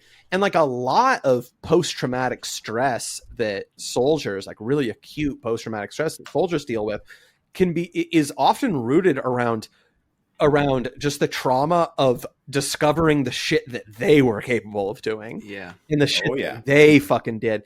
And like, to me, there's like a lot more meat on that bone. That's a much more interesting thing to unpackage because actually understanding how the fucking world works and that unlike the woke scolds, it's funny. I feel like it's like 2018 and I'm saying the term woke scold again. Like it's like a come down episode. But like it's their worldview is so much about like the world happening to you, right? Yep. Whereas kind of understanding like, no, like I am a part of the world and like there is good and there's evil in the world. And like I have the capacity for beautiful, good things. And I also have the capacity for depraved evil. And like that is awesome in like the actual true definition of like it inspires awe and it makes me feel small in the face of that and it scares me. Oh my god, my dog is snoring so loud again. Dude, shut up. We contain multitudes. I'm fond of saying I contain multitudes. It's how I got so large. Yeah, you can see all of them right here. I like that. But no, I hear you though. Like I don't know. So where I always, I don't know. Whenever I get into these things where I'm thinking about like the woke scolds or the libs or whatever. Yeah. And it's like, oh yeah, on one hand they're saying, oh, it's easy to just be a good person. And then of course, when you ask them what that means, they just end up, they make a laundry list of impossible standards. They say drink water and don't be racist. Right, exactly. Like, yeah. But they come up with but ask them to unpack "Don't be racist." Oh boy, that's a fun time. But then like that, and so it's like, oh, you're so hypocritical. But we're all freaking hypocrites. Like I said, I'm usher / front door. I won't say security, but I'm kind of front door security. I'm the church bouncer. Yeah. Yeah, I am in a way. Funny when I first started doing the ushering thing, it was monitoring for COVID. So I was taking people's temperatures, fortunately with one of the infrared ones, not with an actual mouth thermometer. But and so I literally was bouncing people if their temperature came out too high, or if they weren't on the list, because we had to have a pre-registered list of people. Anyway, but yeah, so I'm sitting there at the back, like by the front doors of the church. I'm sitting there, like it's church, it's happening, and sometimes I'm sorry. The Catholic Mass is a little boring if you're not kind of immersed in it, if you're sitting out like behind the church and stuff. So I'm sitting there. Sometimes I'm on Twitter during Mass. I'll admit it.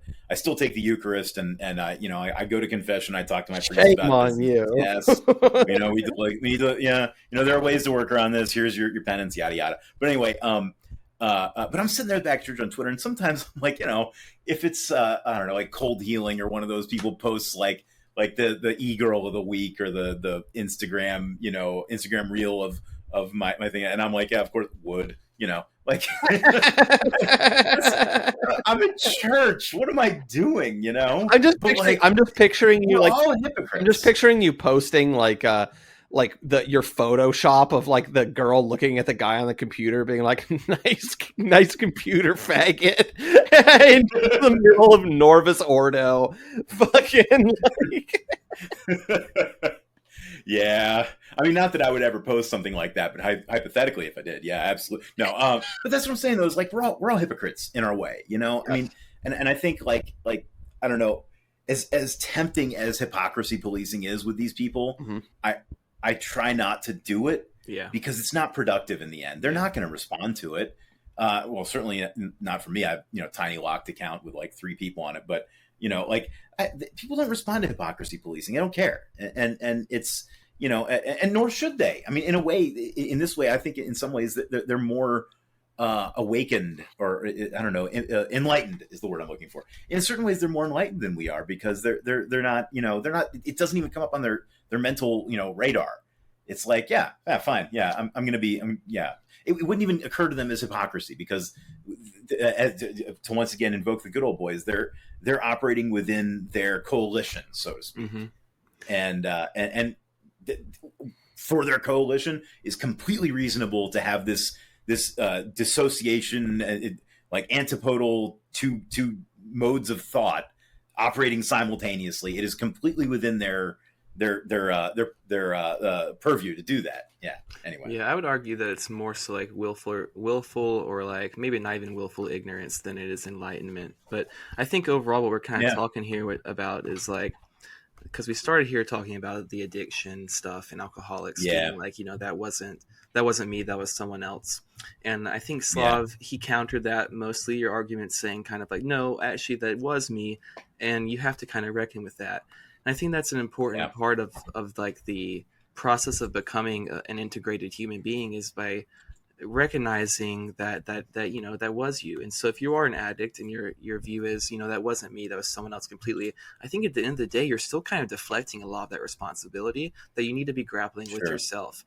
And I think that kind of what we're talking about is like, to put it into, psychological terms that you were, I know you're fond on psychology, is kind of like the shadow self, or like the shadow ego, or whatever that Jung talks about, where it's like, fundamentally we have these things in us and we try to repress it or not think about it, or, our entire rational mindset is pretty much organized around, subduing these things to a better, more lucid train of thought on a day-to-day basis. That's kind of like what you're doing.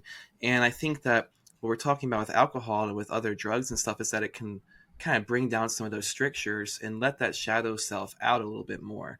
And I think that just disregarding that and saying that someone else differently is missing the point, because you have to, acknowledge and accept that, that is within you. And that you need to integrate that into your understanding of yourself going forward. So, but not in a way that's like, okay, yeah, I'm just a piece of shit. Sometimes I do shit like that, and that's just how it is. Like, I have that part of me.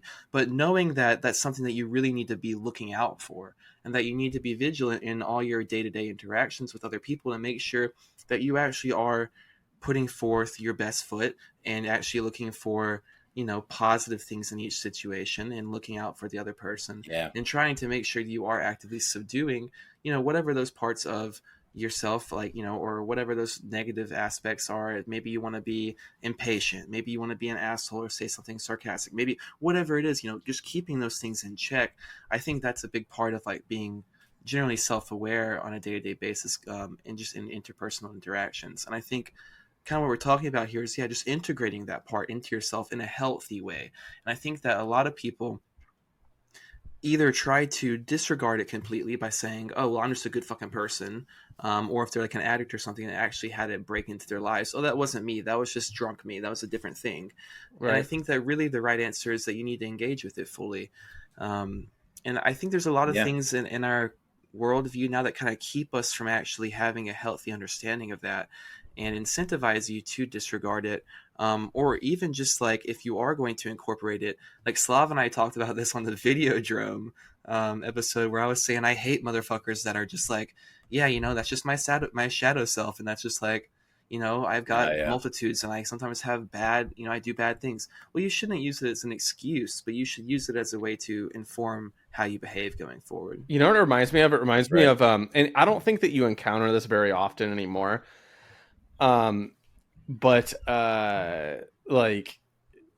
when people would like kind of do the like quirky personality shade of being like, I'm a bit of an asshole. A fun thing about me, I'm a bit of an asshole. And it's like, oh, all right, well, I'm going to just sort you out of my life then. Right. Asshole. I'm going to ignore you and try to not associate with you. Dude, crazy thing about me, I try to not be an asshole, and I try to be kind to people. I try to have genuine people around me. That's wild. And so, I don't know. I think about like, sorry to tie this back to my spiel about mental health and stuff too. is so I'm going to get a little bit woo here, and I hope you'll hang with me. But there's this thing. We'll see, Joe. You're going to see. So you're going to see when you're online. Sometimes you'll see a certain type of like I don't know how to even describe it. Well, they're new agey-ish people, almost always women. Yeah, they talk about a thing called the Enneagram. It's always these broads. The Enneagram. Holy shit. The Enneagram, right? So my first exposure to the Enneagram was actually through a Franciscan friar. This is so it's a very strange story. I shouldn't say very strange. It's odd to me. So I had this one professor in undergrad who was a former nun. Former sister. Mm-hmm. And she, after I graduated, I didn't really have a great plan for what I was going to do with myself. She was like, well, take this. This is a series of lectures on literal audio tape, like, cassette tapes. It was a set of lectures by this Franciscan friar named Richard Rohr. Dude, hell yeah, man. I've actually listened to a lot of, yeah, definitely. Mm-hmm. Dude rules. Yeah. He did a sidebar. He did a podcast episode with the comedian Pete Holmes. Dude, Pete Holmes is the shit. Yeah, I'm gonna go see him in the next couple months. So yeah. Oh man, his comedy is something else. But Pete Holmes went to a very Christian college called Gordon College up in Massachusetts, and so it still has that connection to his faith, I guess. Mm-hmm. So he's had Richard Rohr on his podcast, I don't know, 2 or 3 times. But dude, anyway, so if you give me this series of lectures. Sorry, go ahead. I was just going to drop a quick recommendation. If you like Richard Rohr, and if you haven't heard of him before, check out Thomas Keating. He's a really great. He's also, I think, maybe a Franciscan. He was some sort of friar, and the good ones are usually Franciscans. Yeah, right. They're a little bit cooler in my opinion, but he gives a really good lecture series on what he calls the contemplative journey, which is kind of like where he melds kind of some ideas in psychology at the time with like more spiritual paths and understandings of a spiritual journey, and kind of gives a really long lecture series on it. And I think it's something to look into. I think check it out. Yeah. But anyway, so like the Enneagram was my introduction to it. It was not like, I mean, this was before Facebook. I know Facebook might have been in its first year of existence or something at this time. So I didn't know that it even existed, and it wasn't really a thing yet. So social media, old man hours here. Social media was very much in its infancy at this time. But so that was my exposure to the Enneagram. And in listening to these audio lectures, one of the things I realized was, whatever type I am, it's very much about the need to be special, and I still have aspects of that I have learned to embrace in a constructive way. But what he talked about in this was a woman that he had worked with. The Enneagram was originally developed by mystics as a way to help people find God, who kept encountering impediments in trying to find a relationship with God. I don't remember. I think it was Sufi mystics. I don't remember exactly. But anyway, but this woman that he was working with, that she eventually realized what she needed to do, given that she was so much about, aesthetics and beauty and all this stuff, that what she really needed was to work in a hands-on way with, in her case, very sick people.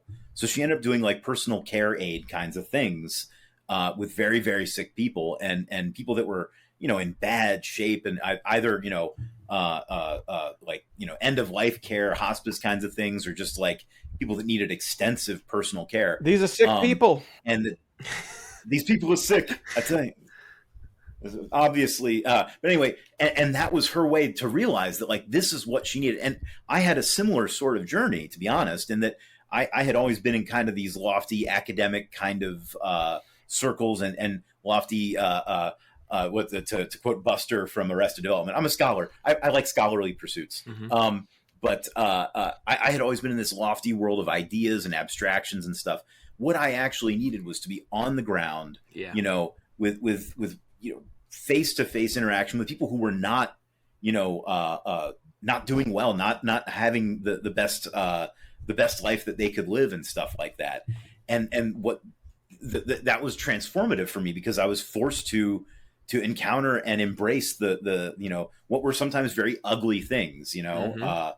Not a lot of dimes coming to the food pantry, or although man, there were one or two, but but yeah, and so that's an example, for me, and I will admit that I was fortunate to have the support of my wife, financially and emotionally and everything, that I was able to take a major step down in pay and all that kind of thing, and do that work for a while, to find myself.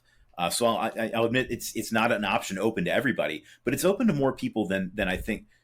It's open to people more often than they think, to have to make a major change like that. Yeah, you're going to take a financial hit, but it's your money or your life, and if you continue to pursue a life, a career and lifestyle and everything that's making you miserable, you're not going to live very long, and even if you do, what is that? I mean, another 30, 40, 50 years of horse shit. Like, you're not, that's not, that's not really living, it's not the living that you could be having, and so that's why, like I say, sometimes if you continue to be unhappy in these, this pursuit that you think you've always wanted and you have always wanted, but you're miserable in it and stuff like that, you got to do something very different. You might need to make a major shift in some way. It doesn't mean you forget everything you learned. And I have, a certain amount of knowledge about, statistics and programming and stuff like that I developed over the years that still serves me very well, just not in the way that I would have ever expected it. Which is all just to say, yeah, you got to get out of that comfort zone. You gotta find a way to and yeah, it might even be rather traumatic, and it might suck and that kind of thing. But in the long run, sometimes that is a necessity. Another great example, and I'm sorry to keep doing this, but a very good friend of mine from way back, I don't know, like 7th grade or whatever. He always wanted to be an architect. He went to college. I mean, from when he was like 3, he was saying he wanted to be an architect. Went all the way through school, went to college, became an architect, and hated it. He just hated doing the work, because in college he was building beautiful things, models and beautiful structures, with very, like, a lot of aesthetic sense to them and stuff like that. When he got into the workplace, he was engineering office blocks. Right. He was engineering a big building full of offices, find the maximum number of workstations within it, to kind of fit all of them into the right spots, and then have the right number of bathrooms and all that kind of thing. Even engineering down to the parking lot, having the number of spots that was up to code and everything. So he was miserable in it, and he ended up just walking one day. He walked away, and he did. If you've ever been to DC with the people that walk up to you with a clipboard and say, "I'm raising money for the whatever." Oh yeah. Southern Poverty Law Center or whatever. He was a clipboard fundraiser for a little while because that's what paid the bills. But he eventually realized, I do like buildings, and I like the idea of buildings happening and stuff. So he became an apprentice electrician, and a union apprentice electrician. He's now making bank, and he's happy as a clam. Like, the dude is he's living his absolute best life. And I don't even hear from him a lot of the time because he doesn't use computers anymore. He doesn't. Like, hell yeah. I'll send him an email and I don't hear back for a month or two. He's like, "Oh, sorry, I didn't check my email for a while." I was like, "No, bro, you didn't check your email for 2 months. Like, how do I live like you?" Yeah. I feel like you spoke to it a little bit with your own personal journey, where you said that you felt like you were in a realm more so of like high-minded abstraction, and you felt like you realized that you needed the actual hands-on day-to-day engagement with the topics that you were kind of broaching abstractly. And I think that that's something that we talk a lot about on this show specifically, is the ability to lose track of actually what's happening on a small level, on a micro level, when you really are caught up in these abstractions, when you're trying to think about climate change as 2 numbers instead of about the rivers near you, or when you're trying to think about homelessness as like this big thing that you need to unhoused crisis, rather than like actually going and dealing with the people right down the street that need the help. When you think about things from a more abstract level, you start to lose a lot of the details. And I think that that causes a lot of issues. Well, you forget about the impact. Right. You forget about the impact. You just don't think about the impact. And you also don't really have a good understanding of what the stakes are, or kind of really just what the materials are that you're working with at the time. And so I think that creates a really big mismatch between people sometimes that are in more like leadership roles in that kind of respect within like charity, nonprofit type organizations, and people who are also like doing the actual work on the ground. And I think that like having that realization is a helpful part of actually, like, even if you were to go back to a more abstract position, like maybe you are now a little bit more with the HR, it's like you bring that knowledge with you. Exactly. And so I think that helps. Perspective of helping. Of like I was saying earlier, I think about everything in terms of how can I help today? Who am I going to help today? Even if it's something as stupid as like somebody just, I don't know, like they want to know what rate are they going to earn sick leave at or something like that, and that I could be able to answer that question. I've helped a person, like if I'm helping, and frankly, if it doesn't happen at work, I try to find something to do on the way home. I try to find, and I try to not make it money ever, but like, there's always trash on the road. There's always, or like a branch sitting in the middle of the road. It's like, I'll throw that in the back of the truck and drive it down the way and throw it in a ravine or something like that. There's got to be some way I can help today. And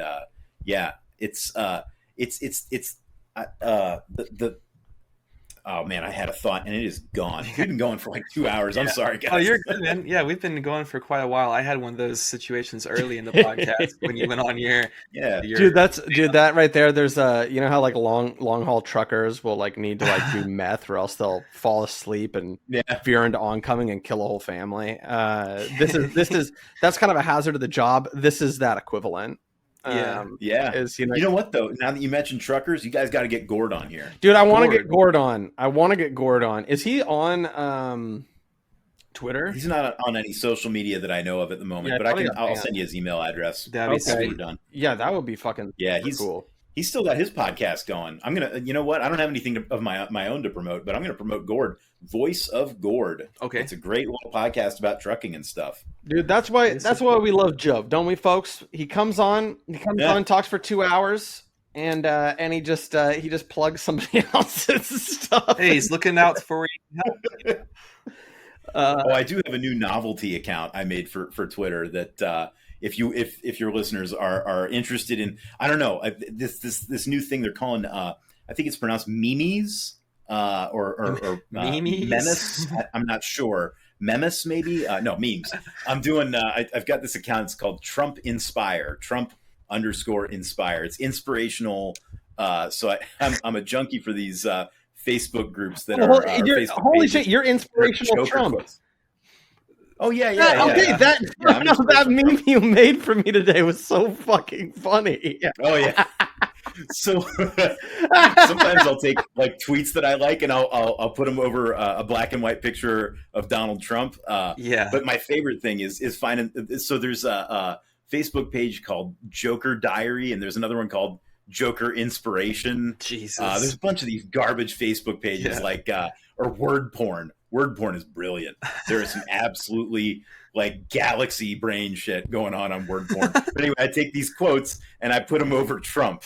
I've even discovered a new set of fonts and everything. So if your people want to check out some garbage memes, please do follow Trump_Inspire. Hell yeah! I try to post on there about once or twice a day. But yeah, I fucking love it, dude. That shit was so funny to me. I thought you knew that was me. That's fantastic. I almost wish I hadn't said anything. Keep dropping those in your mentions. I know. I had kind of gotten the impression because that's you behavior. Yes, but it was just fun. Yeah, it's funny. Oh god, that fucking cracked me. I remember the Tweety Bird memes that you had going for a little while. Oh my gosh. Oh yeah. It's like a bad bitch Tweety Bird kind of vibe. Oh yeah, or I had one that was Tweety Bird, but like dressed up like gangsta. Yeah. It's like, I'm gonna vote for Joe Biden.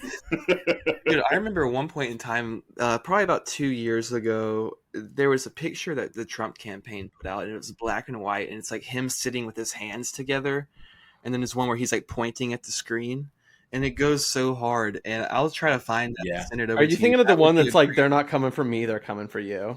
That might be. Yeah, I think that's it. That would, well, dude, Over. he did that like in 2020, like when they were like impeaching him the second or third time, and that was absolutely one of the most hard posts he ever. Dude, it's hard as fuck. Yeah, I liked it a lot, but I used to take that image and put I a bunch like of it a goofy lot. shit on it. I don't know why that response is so funny to me, but it's just like that's the thing I found with the Trump thing. It's like I don't really agree with a lot of his like politics or opinions or like who he is as a person morally, but like totally. I like what he did. Like I like the way he operated. You know what I mean? I think it's good. I think if we could have more of that, he's authentic, right? Exactly. Yeah. You know, he is very authentic. And I mean, to be fair, Joe Biden is authentically fucking mentally retarded. No, he's not though, dude. Because he's authentically reading off a fucking prompt every goddamn time and sticking to the script. Hardly even. I wish they would let him do jazz. Yeah, dude, improv up there. Exactly. Get him doing jazz up there again. There was an amazing moment, and this is, again, old man hours, but I think it was in the 2008 campaign. There was so he's running as the vice president at the time, but he's at some event or something. He goes, yeah, and it's Bob back there, was along with that. I mean, Bob, why don't you stand up and take a bow? And then there's a beat, and he goes, oh, you're in a wheelchair. What am I saying? Oh, God love you. Everybody else stand up and give him a round. I was like, oh, my God. But it was just the crazy thing with that, too. That was the more relatable Joe Biden, because who hasn't had a foot and mouth moment like that? You know, like that's an extremely relatable. Like, my dad was trading in his car to get a new one time, right? When this is, like back in the early 90s or something. And he's at the car dealer. They're signing the papers, right?